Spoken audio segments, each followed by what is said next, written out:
आप सबों का फिर से हिंदी होप चैनल में स्वागत है। और बड़ा अच्छा लगता है कि जब हम मसीह के सामने आते हैं और उसके संदेश, उसकी गवाही सुन सकते हैं और उससे आशीषित हो सकते हैं। आइए अपने संदेश में जाने से पहले एक छोटी सी प्रार्थना करेंगे प्रभु के सामने। हे हमारे स्वर्गीय पिता, महान परमेश्वर, हम तेरे पास आते हैं। तूने हमें यह मौका दिया कि हम तेरी गवाही इन लोगों को दे सकते हैं जो इसको सुनने के इच्छुक हैं। प्रार्थना करते हैं ये संदेश जो मैं बोलूं खुदा, तो पवित्र आत्मा के द्वारा मेरे मुंह में डाल, ज़ुबान पे डाल, ताकि एक एक वचन परमेश्वर मैं बोलूं वो तेरा वचन हो, ना कि मेरा वचन। मैं तो कुछ भी नहीं हूँ परमेश्वर, लेकिन तूने मुझे चुना है अपने काम के लिए। इसलिए मैं चाहती हूँ कि मुझे शक्ति प्रदान कर, मुझे हिम्मत दे, मुझे विजडम दे और पवित्र आत्मा से भर दे। यही मेरी प्रार्थना है, सुन ग्रहण कर, आमीन। जैसे कि हमने बोला कि 38 वर्ष के रोगी को चंगा करना, और वो जो है ओसारे में जो है एक कुंड था यहाँ पे, और यहाँ पे यरूशलेम के पास एक कुंड था जिसको बैतहसदा बोला जाता था। और इस कुंड के जो हैं 5 हिस्से थे, 5 कोने थे, और हर कोने पे एक ओसारा बना हुआ था। और ये जो है यहाँ पे हर एक ओसारे पे वो लोग यहाँ पे जो पीड़ित थे, बीमारी से परेशान थे, कोढ़ी थे, अंधे थे, लंगड़े थे, और किसी भी तरह की बीमारी थी, वो लोग ये चबूतरों पे आके बैठ जाते थे। बैतहसदा का मतलब है अनुग्रह का घर। हम यहाँ देख रहे हैं इसको अनुग्रह का घर जो बोला गया है। ये जो इसके ओसारे जो 5 बने हुए हैं, इनके बीच में एक कुंड है जिससे लोग चंगे होते हैं। फरिश्ता साल में एक बार आता है और उस पानी को हिलाता है, और जो भी पीड़ित इंसान उस पानी में जाके डुबकी लगाता है वो चंगा हो जाता है। इसलिए इसको अनुग्रह का घर बोला गया है। परमेश्वर का अनुग्रह फरिश्ते के द्वारा उस पहले पीड़ित इंसान पे पड़ता है जो उस पानी को छूता है। हम देखेंगे कि ये यरूशलेम में भीड़ फाटक है जहाँ पे ये कुंड बना हुआ है। ओके, बैतहसदा का कुंड जो है यरूशलेम के भीड़ फाटक के ऊपर बना गया है। यरूशलेम के कई फाटक हैं, और उनमें से एक फाटक जो है वो भेड़ का फाटक कहा गया है। यहाँ पे जो है उन लोगों को पूरे साल इंतज़ार करना पड़ता था। अजीज़ों, इंतज़ार करना जो है भारी पड़ जाता है, स्पेशली जब बीमार हो और उसको अगले साल के लिए इंतज़ार करना पड़े कि फरिश्ता आएगा, उस पानी को हिलाएगा, और जो भी पहला जाएगा वो चंगा हो जाएगा। हम देख रहे हैं कि ये जो लोग थे पीड़ित थे, लाचार थे, कोई इनकी सहायता करने वाला नहीं था, लेकिन ये हर साल इंतज़ार करते थे। इनमें से अगर देखा जाए तो एक इंसान 38 वर्ष से पीड़ित था। उसको लोग रोज़ सुबह लाते थे और यहाँ एक ओसारे में लाके बिठा देते थे। वो वहाँ पे भीख मांगता था और अपना गुजारा करता था, और शाम को लोग उसे फिर उठा के उसके घर पहुँचा देते थे। अजीज़ों, 38 साल का जो समय है इंतज़ार करना, जो ये इंसान कर रहा था, बहुत लंबा अरसा है। मैं सोचती हूँ वो पैदाइशी ही वो लंगड़ा था और उसको चंगाई चाहिए थी। हम देखते हैं कि ये आदमी जो है 38 साल का विश्वास, और भी लोग थे जो कि इंतज़ार में रहते थे, और जो चंगे हो जाते थे वो चले जाते थे, जो चंगे नहीं होते थे वो फिर आ जाते थे। लेकिन इतना लंबा अरसा किसी मनुष्य ने वहाँ पे अनुभव नहीं किया जो कि ये इंसान कर रहा है। यहाँ पे हम देखते हैं कि यीशु मसीह इस कुंड के पास आते हैं, और वो देखते हैं पांचों ओसारे जो वरांडे हैं, जो पोर्च बने हुए हैं, पांचों पोर्च पे उनकी निगाह जाती है और सबको उन्होंने बड़ी दया, बड़े प्यार से देखा। और फिर वो इस आदमी के पास आते हैं और कहते हैं, क्या तू चंगा होना मांगता है? बड़ा अजीब सा सवाल है जो कि यीशु मसीह ने इस 38 साल के रोगी से पूछा। अगर हमें बुखार हो जाए तो हम सोचते हैं कि हमें जल्दी से दवा मिले और हम ठीक हो जाएं। हमें इंतज़ार ना करना पड़े। जब वायरल हो जाता है, 4 दिन 5 दिन जब हमें वायरल हो जाता है, हम परेशान हो जाते हैं कि खुदा हमें जल्दी से ठीक कर। लेकिन ये तो आदमी 38 साल से यहाँ पे था और यीशु मसीह उससे पूछ रहे हैं, क्या तू चंगा होना मांगता है? मैं ये सोच रही थी, क्या इसके लिए ये जायज़ है कि ये कह रहा है कि क्या तू चंगा होना मांगता है? एक बीमार आदमी को क्या चाहिए? चंगाई, शारीरिक तौर पे चंगाई और आत्मिक तौर पे चंगाई, और दोनों तरह की चंगाई इस मनुष्य को चाहिए थी। वो यीशु मसीह के बारे में जानता था, उसने बहुत कुछ सीखा था यीशु मसीह की ज़िंदगी के बारे में कि कैसे वो जाते हैं, लोगों को चंगा करते हैं, लोगों को सिखाते हैं, और उनके चेले भी हैं, चेले उनके साथ साथ रहते हैं और वो उनको सिखा रहे हैं कि कैसे उनको सीखना है। यहाँ पे हम ये देख रहे हैं कि वो इस दिशा में बहुत देर से पड़ा हुआ था। ये आदमी जो है, जो जवाब देता है, वो कहता है, हे प्रभु, मेरे पास कोई मनुष्य नहीं कि जब पानी हिलाया जाए तो मुझे कुंड में उतारे, परंतु मेरे पहुँचते पहुँचते दूसरा मनुष्य मुझसे पहले उतर जाता है। इसने अपनी लाचारी बताई। क्या हम प्रभु को अपनी लाचारी बताते? उसने कहा, मेरे पहुंचने से पहले कोई दूसरा इंसान पानी में उतर के पानी को छूता है और वो चंगा हो जाता है, मैं फिर वैसे क्या वैसे अपनी जगह पे आ जाता हूँ। उसने ये नहीं बताया, उसने ये नहीं जवाब दिया कि हाँ यीशु मैं चंगा होना मांग रहा हूँ। वो अपनी लाचारी बता रहा है, और लाचारी बताने का मतलब है कि वो उसमें ताकत नहीं है कि वहाँ तक जाए, उसमें ये नहीं है कि वो भाग के पानी को छुए। अपनी लाचारी उसने बताई, और यहाँ पे यीशु मसीह ने उसको देखा, बड़े प्यार से, बड़े दया भाव से उसको देखा, और उसको देख के उन्होंने कहा, उठ, अपनी खाट उठा और चल फिर। शायद ये मनुष्य ये तो एक्सपेक्ट नहीं कर रहा था, अपंग था वो, और अपंग जो है वो सोचेगा कि ये क्या बोल रहा है, क्यों इसने मेरे से ऐसा क्वेश्चन पूछा, क्यों बोला अपनी खाट उठा, मैं तो अपंग हूँ। मैं सोचती हूँ कि कुछ लोग अगर उसकी जगह होते, उस 38 साल के युवक के पास, और यीशु ने कहता उठ और अपनी खाट उठा, वो लोग शायद नहीं करते। लेकिन इस इंसान ने अपनी लाचारी बता के, और यीशु ने उसको कहा अपनी खाट उठा और चल। मैं ये देख रही थी कि यीशु मसीह, इतने वहाँ पे लोग बैठे हुए हैं, हर चबूतरे पे, मुझे नहीं मालूम कितने लोग बैठे होंगे, मुझे ये भी नहीं मालूम कितना बड़ा वह चबूतरा होगा, लेकिन हर चबूतरे पे मैं सोचती काफ़ी लोग होंगे। और यहाँ पे यीशु ने सारे लोगों को देखा, लेकिन सबसे ज़्यादा लाचारी इस आदमी की लगी जो कह रहा था कि मेरे जाने से पहले ही कोई इस कुंड में पहुंच जाता है और उतर जाता है, और मैं वैसे का वैसे ही रह जाता हूँ।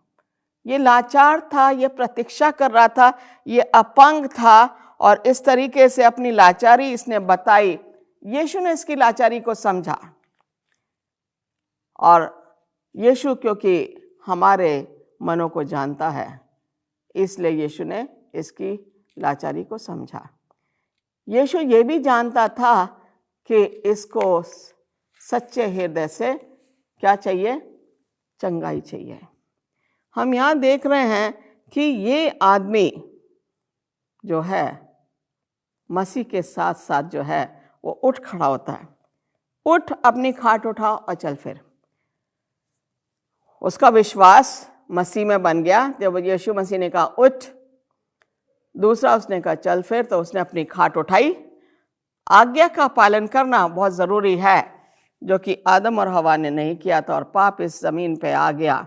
ये आदमी पाप में था, ये आदमी पापियों के साथ था, ये आदमी को आज्ञा का पालन इसने किया। जब यीशु मसीह ने कहा अपनी खाट उठा चल, उसने खाट उठाई और उसने क्या करा, अपना शायद बिस्तर भी उठाया होगा और उठ के चल दिया। सबसे ज़रूरी बात है, जब हमें कुछ कहा जाता है, अगर हम उसको आज्ञा का पालन करते हैं तो मसीह हमें नहीं छोड़ता है। यहाँ कह रहा है इफिसियों उसका 2 अध्याय 8वीं आयत में कहा गया है, क्योंकि विश्वास के द्वारा अनुग्रह ही से तुम्हारा उद्धार हुआ है, ये परमेश्वर का दान है। इस आदमी के अंदर विश्वास जागा, विश्वास के द्वारा मसीह का अनुग्रह इसके अंदर आया और मसीह के अनुग्रह के द्वारा इसे चंगाई का दान मिला और ये चंगा होकर इसने खाट उठाई और उठ के चल पड़ा। यहाँ पे लिखा हुआ है प्रेरितों के काम उसके 4 अध्याय उसकी 12वीं आयत में इस तरीके से लिखा हुआ है, किसी दूसरे के द्वारा उद्धार नहीं, मुक्ति किसी दूसरे के द्वारा नहीं, मुक्ति केवल यीशु मसीह के द्वारा है। और ये कह रहा है क्योंकि स्वर्ग के नीचे मनुष्य में और कोई दूसरा नाम नहीं दिया गया जिसके द्वारा हम मुक्ति पा सके। ओके, स्वर्ग के नीचे यीशु मसीह के अलावा कोई दूसरा नाम इस जमीन पे नहीं दिया गया है। बड़े सोच समझने की बात है, यीशु मसीह के द्वारा उद्धार नहीं। यीशु मसीह ने क्रूस पे चढ़ के आपके और मेरे लिए उद्धार का रास्ता खोला। उसने आपके और मेरे पापों को अपने अंदर ले लिया। उसने हमारे पापों की वजह से उसने दुख सहा, उसको कोड़े लगाए गए। लेकिन इसीलिए यहाँ पे कहा गया है किसी दूसरे के द्वारा उद्धार नहीं, मसीह के द्वारा उद्धार नहीं। क्योंकि स्वर्ग के नीचे, क्योंकि मसीह क्रूस पे चढ़ाया गया, तीसरे दिन जिंदा हुआ और फिर वो अपने पिता के पास जाके दाहिने हाथ पे बैठ गया। अगर देखा जाए तो कोई भी ऐसा इंसान नहीं है जो कहे इसने या मेरे इस ईश्वर ने, या जो भी इस ईश्वर को जो लोग मानते हैं, इसने मेरे लिए अपनी जान दी। वो सिर्फ यीशु मसीह है जिसके द्वारा हमें मुक्ति मिली, उद्धार मिला, और उसके अलावा हम कुछ नहीं कर सकते। यीशु मसीह ने पूरी भीड़ देखी। यीशु मसीह ने इतने ढेर सारे अपंग देखे, यीशु मसीह ने इतने लाचार लोगों को देखा, लेकिन उसने सबसे ज्यादा लाचारी जो देखी वो इस मनुष्य की थी जो कहता है कि मैं कुंड में जाने से पहले कोई और ही चला जाता है। एक तरह से वो बता रहा था कि मैं असमर्थ हूं, मैं हेल्पलेस हूं, मुझे जरूरत है। और यीशु मसीह ने उसकी जरूरत को समझा। अगर यीशु मसीह उसकी जरूरत नहीं समझते तो शायद दूसरे आदमी को वो चंगाई करते या अनुग्रह देते, लेकिन यीशु मसीह उसके पास आया क्योंकि ये इंसान सच्चे मन से चंगाई चाहता था। दूसरे इंसान जो हैं, जो वहां बैठे हुए थे, वो उसके ऊपर निर्भर थे, पानी के ऊपर। शायद ये यीशु मसीह का ही योजना थी कि इस आदमी को जो है चंगाई यीशु मसीह के द्वारा मिले। दूसरे लोग जो हैं वो यीशु मसीह के पास नहीं आए, उन्होंने अपनी लाचारी नहीं बताई। यीशु मसीह को जैसे देखा वो वैसे के वैसे बैठे रह गए। ये बड़ी उत्सुक आंखों से, बड़े भीख मांगने वाली आंखों से यीशु मसीह को देख रहा था। यीशु मसीह ने इसकी जरूरत को समझा। क्या तू चंगा होना मांगता है? इसने कहा मैं तो वहां जा ही नहीं सकता, तो चंगा कैसे होऊंगा? इसका मतलब ये है, जब ये कहता है कि मैं वहाँ नहीं जा सकता, मेरे से पहले आदमी कोई और पहुँच जाता, वो चंगा हो जाता है, इसका मतलब है कि इसकी चंगाई वहाँ से नहीं होनी थी, वो कुंड के पानी से नहीं होनी थी, इसकी चंगाई यीशु मसीह के द्वारा होनी थी। उसे कुंड में जाने की ज़रूरत नहीं थी, क्योंकि मुक्तिदाता और उद्धारकर्ता उसके सामने खड़ा है। अब सवाल आता है कि यीशु मसीह ने ये काम कब किया? अगर यूहन्ना 5वें अध्याय की 10वीं आयत में अगर हम देखें तो बताया जाता है कि यीशु मसीह ने इसको चंगा सबत के दिन किया। जब यीशु मसीह ने इसे चंगा किया, इसे तो मालूम नहीं था कि सबत का दिन चंगाई नहीं हो सकती, लेकिन फरीसी और यहूदी लोग जब यीशु मसीह सबत के दिन चंगाई करता था तो कुड़कुड़ाने लगते थे, क्योंकि वो मूसा को मानते थे। यहाँ पे कह रहा है इसने वह सबत का दिन था, इसलिए यहूदी उससे जो चंगा हुआ था कहने लगे, आज तो सबत का दिन है, तुझे खाट उठाना उचित नहीं। तूने अपनी खाट कैसे उठा ली? तू तो बीमार था, आज सबत का दिन है, तूने सबत को क्यों तोड़ा? उसने उत्तर दिया, जिसने मुझे चंगा किया उसी ने मुझसे कहा, अपनी खाट उठा और चल फिर। वो यीशु मसीह को हिंट कर रहा था, यीशु मसीह के नाम की गवाही दे रहा था, यीशु मसीह की प्रशंसा महिमा कर रहा था, और ये कह रहा है कि जिसने मुझे आज्ञा दी, चल फिर अपनी खाट उठा। ओके, उसने मुझे बोला अपनी खाट उठा, मैं चल पड़ा। उन्होंने उससे पूछा, वे कौन मनुष्य है जिसने तुझसे कहा खाट उठा और चल फिर? परंतु जो चंगा हो गया था वह नहीं जानता था कि वह कौन है, क्योंकि उस जगह में भीड़ होने के कारण यीशु वहां से हट गया था।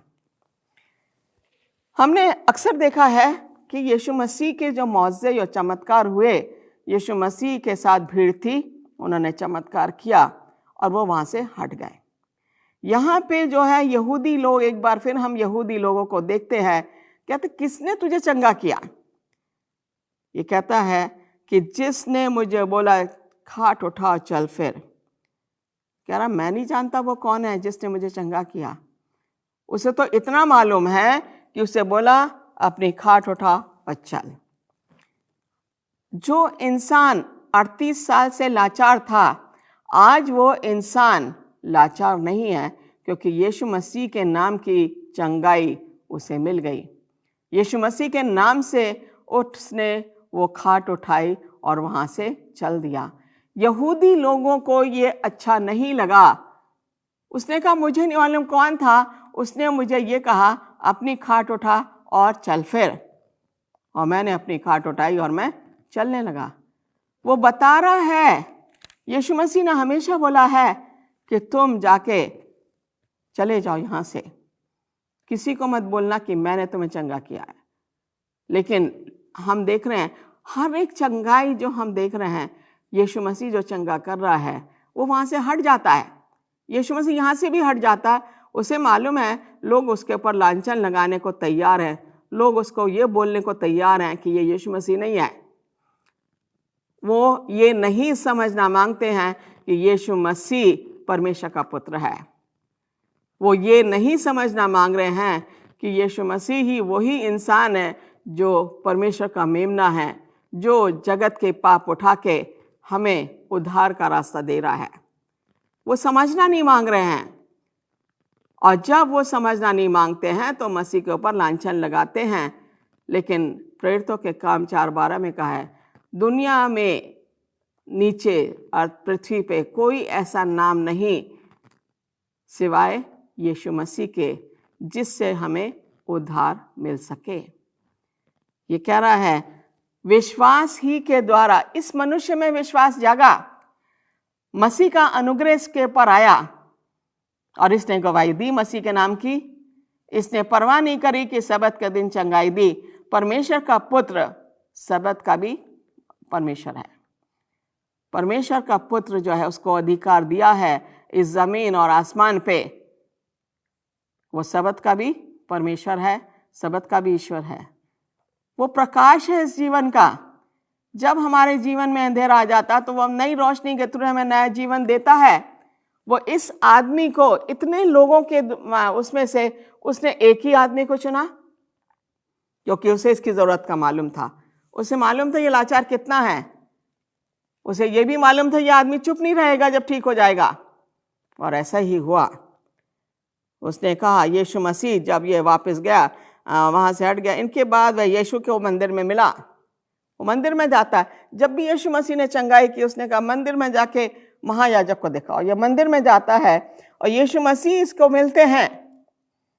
यीशु मसीह इससे कहते हैं देख तू चंगा हो गया, तू पाप मत करना। बता रहे तू चंगा हो गया, फिर से पाप मत करना, ऐसा ना हो कि इसके कोई विपत्ति तुझ पर आ पड़े। और मनुष्य ने जाके यहूदियों से कह दिया जिसने मुझे चंगा किया वो यीशु है। पहले उसे मालूम नहीं था ये यीशु है। यीशु मसीह ने कहा तू जा, पाप मत कर। जब वो कहता पाप मत कर, ऐसा ना हो कि अगर तू दोबारा पाप में पड़ जाएगा तुझ पे ऐसी मुसीबत आएगी जिस मुसीबत से तू निकल नहीं पाएगा। मंदिर में यीशु मसीह ने उसके पापों को क्षमा किया और उसे बोला कि दोबारा ऐसा नहीं करना। और ये जाके यहूदियों के सामने खड़ा हो जाता है। क्या कहता उनको? जिसने मुझे चंगा किया वो यीशु ही है। बड़े फक्र से, बड़े जोश में ये बड़ा खुश था कि इसको चंगाई मिली। 38 साल जो इंसान इंतजार कर रहा है, आज 38 साल उसके खत्म होने पे उसको वो मौका मिला कि वो कूद कूद के और चल फिर के लोगों के बीच में जाए। उसके पाप यीशु मसीह ने क्षमा किए और उसको नया जीवन दिया। ये कह रहा है कि सबत के दिन उसने काम किया। वो कह रहा है मैं अपने पिता के काम करता हूँ। यीशु मसीह को उसके पिता ने भेजा। यीशु परमेश्वर ने कहा मेरा इकलौता बेटा जो उस पर विश्वास करेगा वो नाश नहीं होगा परंतु अनंत जीवन पाएगा। इस आदमी को चंगाई मिली।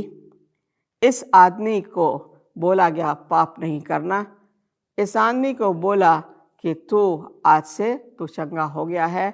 और ये अपनी गवाही उन लोगों में दे रहा है जो लोग मसीह से चिढ़ते थे, जो लोग मसीह को मानते नहीं थे, वो ये जानना भी नहीं मांग रहे थे ये परमेश्वर का पुत्र है।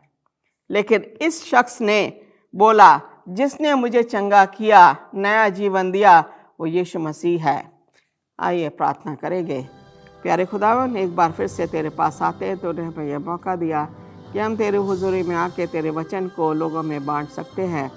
तो हमारे साथ हो ताकि हम ये वचन आगे देते चले जाए, लोग आशीषित हो। तेरा धन्यवाद हो मेरे साथ, तूने वचन दिए मुझे बोलने के लिए। यही मेरी प्रार्थना है, सुनो ग्रहण कर, आमीन।